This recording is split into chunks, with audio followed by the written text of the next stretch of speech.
नमस्कार, capital TV देख रहे हैं आप। मैं हूं आपके साथ पूजा। सबसे पहले आप सभी को कैपिटल टीवी की टीम की तरफ से नव वर्ष की हार्दिक शुभकामनाएं। ये साल आपके लिए खुशियां लाए, आप स्वस्थ रहे, मस्त रहें और अपना प्यार हम पर यूं ही बरकरार रखें। साल 2026 राजनीति के लिहाज से भी काफी दिलचस्प होने जा रहा है।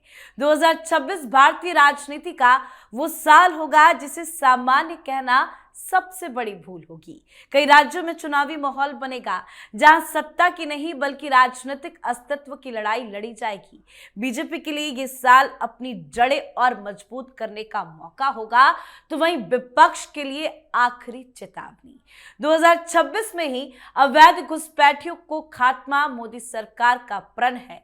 अप्रैल तक नक्सल मुक्त भारत का लक्ष्य सिर्फ दावा नहीं बल्कि जमीन पर दिखने वाला परिणाम बन सकता है।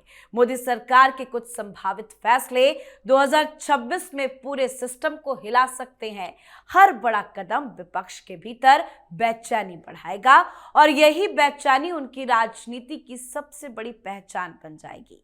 तो 2026 में क्या धमाका करने जा रहे हैं पीएम मोदी, आज इसी पे चर्चा करेंगे। मेरे साथ स्टूडियो में मौजूद हैं कैपिटल टीवी के editor in chief doctor Manish Kumar. Doctor साहब, बहुत बहुत स्वागत है आपका। धन्यवाद। सबसे पहले आपको नववर्ष की ढेरों शुभकामनाएं। आपको भी शुभकामनाएं और तमाम दर्शकों को भी बहुत बहुत शुभकामनाएं। सर, 2026 की शुरुआत हो गई है, कई राज्यों में चुनाव भी होने हैं, पीएम मोदी के विश लिस्ट में काफी कुछ है। कितना इंपॉर्टेंट ये साल होने जा रहा है मोदी सरकार के लिए? देखिए, आज तो 1 जनवरी है और ज़्यादातर लोग यही सोचते हैं कि जिस दिन जो काम आज हम करेंगे वही साल भर करते रहेंगे, है ना। इसलिए हम लोग छुट्टी नहीं लेते, है ना। 1 तारीख है क्योंकि हम लोग को यही काम करना है, तो साल भर करना है। तो आज भी जो है हम लोग बाकायदा आपके सामने हैं। उसी तरीके से नेताओं के चरित्र को भी अगर समझना है कि वो साल भर क्या करने जा रहे हैं, तो 1 तारीख को इन लोगों ने क्या क्या किया, वो जरा सा ग्लिम्स ले लीजिएगा, आपको समझ में आ जाएगा कौन व्यक्ति क्या है। तो कुछ नेताओं से जिनका भविष्य से रिश्ता है उसके बारे में जरा सोच लेते हैं। राहुल गांधी जी 1 तारीख को पार्टी कर रहे हैं, है ना, जैसलमेर में। उनको पार्टी करने में मन लगता है तो पार्टी कर रहे हैं, उनको यही करना है। राजनीति नहीं करनी है, सेवा नहीं करनी है। अमित शाह क्या कर रहे हैं? अमित शाह बंगाल में है, वो संगठन को मजबूत कर रहे हैं। भारतीय जनता पार्टी के सामने जो सबसे बड़ी चुनौती ममता बनर्जी के बिना किसी डाउट के सबसे बड़ी चुनौती है,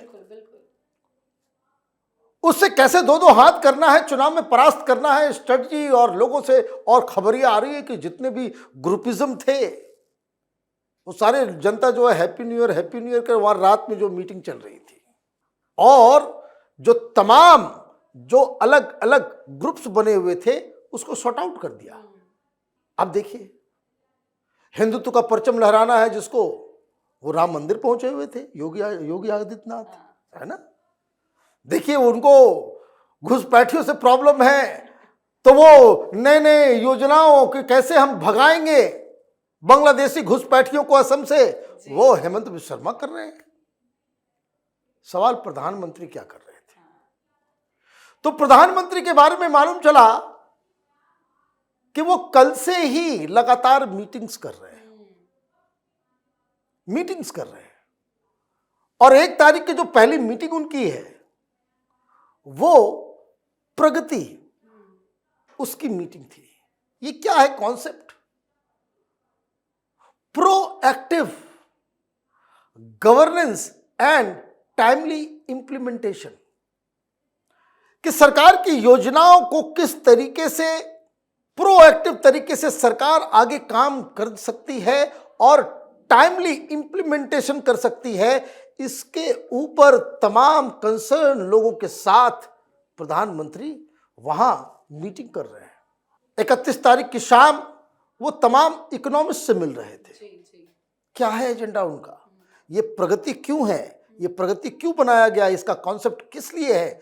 वो प्रधानमंत्री मोदी का जो एजेंडा है 2047 में भारत को एक विकसित देश बनाना है, वो उसके लिए समय खपा रहे हैं। सारी दुनिया पार्टी मना रही है और प्रधानमंत्री देश को कैसे विकसित करना है उसके लिए मीटिंग कर रहे हैं। तो इसका मतलब क्या है? 2026 प्रधानमंत्री मोदी के लिए उन तमाम चीजों के फाउंडिंग स्टोन्स को बाकायदा शुरुआत करने की है कि जिन नीतियों की वजह से भारत 2047 में एक विकसित मुल्क बनेगा। और मेहनत आप करेंगे तो भगवान भी जो है आपकी मदद करते हैं। न्यू ईयर आते आते खबर आ गई कि हिंदुस्तान 4th लार्जेस्ट इकॉनमी बन गया। तो क्या क्या एजेंडा में है? 2026 में क्या होगा? पहली चीज समझ लीजिए, इकोनॉमिक ग्रोथ की स्पीड जो है वो डबल डिजिट में लेकर के जाना, ये प्रधानमंत्री मोदी का पहला टारगेट है। 1 नंबर 2, जितने भी जो इश्यूज हैं जैसे नक्सलिज्म का, ये कोई टारगेट नहीं है, ये प्रण है। अप्रैल तक देखिए 2 आज निपटा, वो 50-50 हजार का इनामी बिहार में जो है निपटा रहे हैं। 2 दिन पहले भी कुछ लोगों ने सरेंडर किया। एक एक जगह से बाकायदा जो है वो केजरीवाल कहते हैं झाड़ू चलेगी, तो वो झाड़ू लगाया जा रहा है इन नक्सलियों को भगाने के लिए, और दिल्ली में लोगों को परेशानी हो रही है। तो 1 इंटरनल सिक्योरिटी का बहुत तगड़ा इंतजाम। इंटरनल सिक्योरिटी में आप देखेंगे कि बड़े बड़े फैसले लिए जाएंगे। ये इंटरनल सिक्योरिटी कहां कहां से? तो एक नक्सलिज्म, दूसरा ये जिहादी ग्रुप्स, जिस तरीके से ये बम बनाना, ये करना, वो करना, इसके बारे में जो जानकारी आ रही है बहुत ही हाई लेवल तक इसकी पूरी प्लानिंग हो गई है। 2026 में आप देखेंगे कि ये रोल आउट जब होगा तो जितने चूहे, ये स्लीपर सेल्स जो अंदर छिपे हुए हैं, उनको चुन चुन के मारा जाएगा। तो इंटरनल सिक्योरिटी सबसे पहला जो है ये टारगेट है कि ये 2 चीज। तीसरी चीज इंटरनल सिक्योरिटी के लिए देखिए, अमित शाह ने भी अभी बंगाल में जाकर के कह दिया कि घुसपैठिया, ये बांग्लादेशी, ये दरअसल इंटरनल सिक्योरिटी के लिए थ्रेट बनता चला जा रहा है।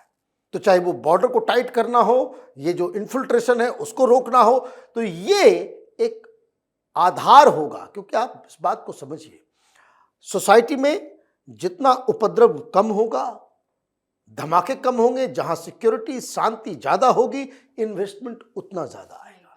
1 तो ये प्रायोरिटी है। लोगों को राहत देने का काम, अब जो बताया जा रहा है कि 2026 में और भी अप्रैल मार्च तक में ये 8th पे कमीशन लागू हो जाएगा। 50 लाख जो केंद्रीय जो कर्मचारी हैं उनको डायरेक्ट फायदा होगा। और लोगों की सैलरी 20,000 से 50,000 तक बढ़ जाएगी। तो ये एक बहुत बड़ी खबर होगी। 50 लाख परिवार, जो सेंट्रल जो ब्यूरोक्रेसी है उसको जो फायदा होगा। नंबर 3 जो ज्यादा इंपॉर्टेंट है कि हिंदुस्तान को कैसे सेल्फ डिपेंडेंट बनाना है विज़ावी एक्सपोर्ट्स इंपोर्ट। जो जिस तरह के 50% लगा दो, 25% लगा दो। अभी आप देखिए खबर आ गई ऑस्ट्रेलिया के साथ हमारा ये सारी चीजें जो है अब जो है बिना किसी टैरिफ के, बिना किसी टैक्स के जो है आदान प्रदान होगा। हमारा जो है डायरेक्ट जो है वो चीज़ें वहाँ जाएंगी। इस तरह से पूरी दुनिया में जो है, तो सबसे बड़ा जो एम्फेसिस है प्रोडक्शन, मैन्युफैक्चर और एक्सपोर्ट, उसके लिए ही कल सारे इकोनॉमिस्ट से बातचीत चल रही थी कि कैसे हिंदुस्तान को एक मैन्युफैक्चरिंग हब बनाया जाए, उसके लिए क्या क्या चीज़ें ज़रूरी है, किस तरह से शांति चाहिए, किस तरह का इंफ्रास्ट्रक्चर चाहिए, किस तरीके से हमें वो डिजिटल इंफ्रास्ट्रक्चर की भी बात अब प्रधानमंत्री कर रहे हैं। तो ये सारी चीज़ें जो हैं वो देश के विकास की ओर लेके जाने वाला। राजनीतिक क्षेत्र में अगर आप बात करें तो भाई चुनाव तो बंगाल का भी है, असम का भी है, तमिलनाडु भी है, और ये वो जगह है, असम को अगर छोड़ दे तो बाकी 5-6 जगहों पे जहां चुनाव होने हैं 2026 के अंदर, वहां भारतीय जनता पार्टी सरकार कभी बनाई नहीं है, वीक विकेट पे है। तो कैसे उसको जीत के आप और भी अपने आप को मजबूती देंगे, तो ये एक मसला है। चौथा मसला जो ज्यादा इंपॉर्टेंट है वो ये कि विचारधारा के हिसाब से कई सारे एजेंडे जो है अभी वो रुके हुए हैं।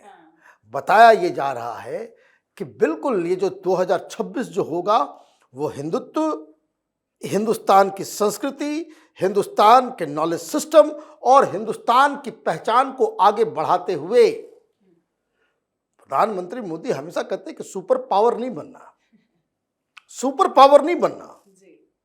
सुपर पावर जो है एक बड़ा ही नेगेटिव सा टर्म है कि जिसमें ऐसा लगता है कि कोई ऐसा राष्ट्र जो दूसरे के ऊपर डोमिनेट करेगा।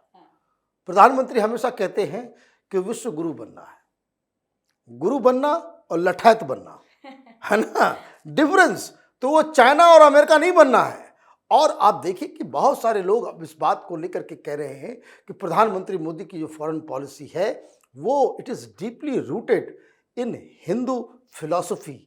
और यही जो 2026 का, इसमें कोई डाउट नहीं है कि कोई ऐसा किसी के दिमाग में कोई कन्फ्यूजन ना रहे। बहुत सारे जो पत्रकार जो है सरकार गिरेगी तो ये होगा वो होगा, वो पागल कोई उधर बैठा हुआ अमेरिका में, वहाँ न्यूयॉर्क टाइम्स में जर्नल में वो लिख रहे हैं कि भाई सरकार गिर सकती है और नायडू साहब जो है प्रधानमंत्री बन सकते हैं। तो खैर जिन लोगों को सपना देखना है वो सपना देखते रहें, लेकिन 2026 बहुत ही प्रोडक्टिव होने जा रहा है। हिंदुस्तान के विकास के मार्ग में जो पिछला एक साल जो प्रधानमंत्री मोदी नहीं कर पाए वो 1 तारीख से ही उन्होंने एक्सीलेटर दबा दिया है। और मुझे लगता है कि 2025 से कई मायने में 2026 हिंदुस्तान के लिए खुशखबरियां लेकर। बिल्कुल सर, बहुत बहुत धन्यवाद सर समझाने के लिए। धन्यवाद। तो कुल मिलाकर 2026 वो साल होने जा रहा है जब भारत सॉफ्ट स्टेट की छवि से और दूर जाएगा और एक मजबूत निर्णायक राष्ट्र के रूप में उभरेगा। यहाँ वोट बैंक से ऊपर राष्ट्र होगा, बयान से ऊपर फैसला होगा और दबाव से ऊपर नेतृत्व होगा। इतिहास जब इस दौर को देखेगा तो 2026 को ऐसे साल के रूप में याद करेगा जब राजनीति ने नहीं बल्कि फैसलों ने देश की दिशा तय की और चुनावी माहौल सबसे ज्यादा गर्म रहने वाला है। तो इंतजार कीजिए और देखते जाइए पीएम मोदी क्या क्या बड़ा धमाका करने जा रहे हैं। तो आप भी अपनी राय कमेंट करके लिखिएगा। देखते रहिए कैपिटल टीवी। नमस्कार।